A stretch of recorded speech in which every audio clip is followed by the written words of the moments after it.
ત્વમેવ સર્વમ મમ રંગદેવ. દત્ત ભાગવતનું બિરુદ પામેલ શ્રી રંગ અવધૂત શ્રી વિરચિત શ્રી ગુરુલીલામૃત ગ્રંથ આવાગમનના ફેરામાંથી મુક્ત કરાવે છે. જાણે બ્રહ્મરસાસ્વાદે ભર્યો નર્યો ગ્રંથ સાધ્યંત. આ વરદ અને ઔપાસનિક ગ્રંથને રંગબાળ શ્રી જગદીશાનંદજીએ સરળ અને સંક્ષિપ્ત ગદ્ય લેખન રૂપે વર્ષના દરેક દિવસ માટે એક પેજ તેમ 364 પેજમાં આ શ્રીરંગ બ્રહ્મરસાસ્વાદનું સર્વને રસપાન કરાવ્યું છે. તે ક્રમમાં દરરોજ શ્રવણ કરીએ.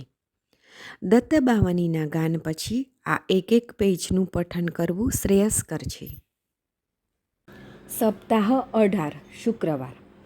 અલગજી કહે છે કે હે નિરંજન, દરેક જીવ જન્મની સાથે એના કેટલાય જન્મોજન્મના દરેક પ્રકારના કર્મોનો સરવાળો બાદબાકી ગુણાકાર ભાગાકાર જેવી અનેક ગણતરીઓ કરતા સરવાળે શેષ બચે છે. જે શેષને કે જમા ઉધારના પાસાની સિલકનો તાળો મેળવવા અને બંને પાસાઓમાંથી નિશેષ જ્યાં સુધી થતું નથી ત્યાં સુધી આ આવાગમનનો ફેરો ફરવાનો જ છે. એટલે જ જ્ઞાની પુરુષો જે કાંઈ થાય છે તેને સહજતાથી ભોગવી લે છે અને જીવનની ઘટમાળને જેમ એક નાટક જોતા હોઈએ છીએ તેમ આ સંસાર એક રંગભૂમિ છે. આપણા સગપણના જે કોઈ સગા સંબંધીઓ, મિત્રો, શત્રુઓ ખાલી કહેવાતા જ હો કે જે આપણા અંતિમ શ્વાસ સુધીના આપણી સાથેના જે સંપર્કો છે તે બધા જ નાટકના સહકર્મચારીઓ, કલાકારો છે. જીવનમાં સુખ દુઃખની હસતી રડતી જે ક્રિયાઓ થાય છે તે સંગીત છે. જે વાણી દ્વારા શુભ અશુભ, પ્રેમ ગ્લાનિ, શાંતિ, વિરહ વગેરે નવ રસોની અનુભૂતિ બોલાતી જે ભાષા છે તે નાટકના ડાયલોગ, સંવાદો છે. જેમ કે આપણું ઘર અંદરથી બંધ હોય ને આપણે ઘરમાં બેઠા હોઈએ ને બહારથી કોઈ આંગતુક દરવાજો ખખડાવે કાં તો દરવાજાની પાસેનું બટન દબાવી ઘંટડીનો રણકાર આવે તો તે સાંભળીને ઘરની અંદરના તુરત જ બોલશે કે કોણ છે? બહારવાળો બોલશે કે એ તો હું અલ્યા. પણ જો ઘરના સભ્યોએ આંગતુકના અવાજની ઓળખ નહીં થાય તો તુરંત ફરીથી પૂછશે, અલિયાભાઈ કોણ છે? જરા નામ તો કહો. વગેરે. બસ જન્મ મરણના આ નાટકની રંગભૂમિમાં આવું જ છે. અલિયા કોણ?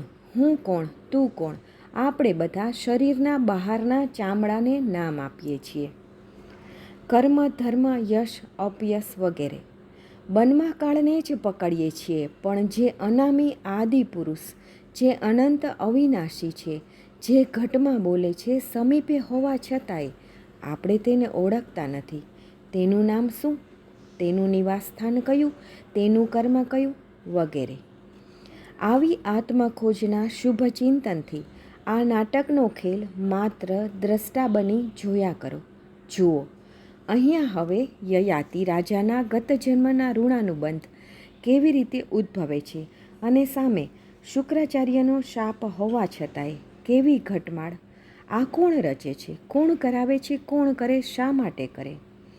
એનો દોષ જે તે કર્મ કરવાવાળાને દેવો કે પૂર્વજન્મના ઋણને દેવો? આપણે કહીએ છીએ કે પૂર્વજન્મની લેણ દેણ, પણ પૂર્વજન્મનો ભોગવનારો કોણ? અને આ જન્મમાં જે ભોગવી રહ્યો છે કે ભાવિમાં ભોગવશે તે ગુપ્ત રૂપે કર્મ કરાવનારો કોણ? કોને દોષ દેવો? યયાતિ તો દેવયાનીને ઓળખતો પણ ન હતો. દેવયાની શર્મિષ્ઠાને તો સખી ભાવે તેને બધી જ રીતે ઓળખતી જ હતી ને. સાથે રમતી, સાથે જમતી, સાથે ફરતી અને મોટી થતા, નદીએ સ્નાન કરતા એ કેટલીય પળોમાં સાથે જ રહેતી હતી. તો તે સમયે દેવયાનીને શું ખબર હતી કે મારી આજની સખી એ મારી ભવિષ્યની દાસી થશે? યયાતિ તો પાણીની શોધમાં જતા કૂવામાંથી દેવયાનીને બહાર કાઢી. તો જ્યારે પાણીની શોધમાં નીકળ્યો ત્યારે તેને શું ભાવિની ખબર હતી કે હું પાણી પીવા જઈશ ને મને દેવયાની મળશે? ને તેની સાથે વરીને તેની સખી શર્મિષ્ઠાને લઈને હું રાજપદ ભોગવીશ. આપણા જીવનમાં પ્રત્યેક વર્તમાન પળ એક પળ જતાં તે ભૂતકાળ થઈ જાય છે. ભવિષ્યની પળ વર્તમાન બનતી જાય છે. યયાતિનું ભાવિ નિર્માણ આપણે જોઈશું. ધનજોબન અભિમાન નકામું કાળ સર્વને ખાય. રાય રંક સુર નર મુનિ કિન્નર કોથી નવ છટકાય. અવધૂત્યાનંદ ભજન નંબર 82 પાના નંબર 67 પંક્તિ નંબર 6. દેવન છોડે કોઈને ભલે દેવ કે મુક્ત ઈશ નિર્મિત એ નક્કી રહે સદા ઉદ્યુક્ત. શ્રી ગુરુ લીલામૃત અધ્યાય 24 દોહરો 6. અવધૂત ચિંતન શ્રી ગુરુદેવ દત્ત.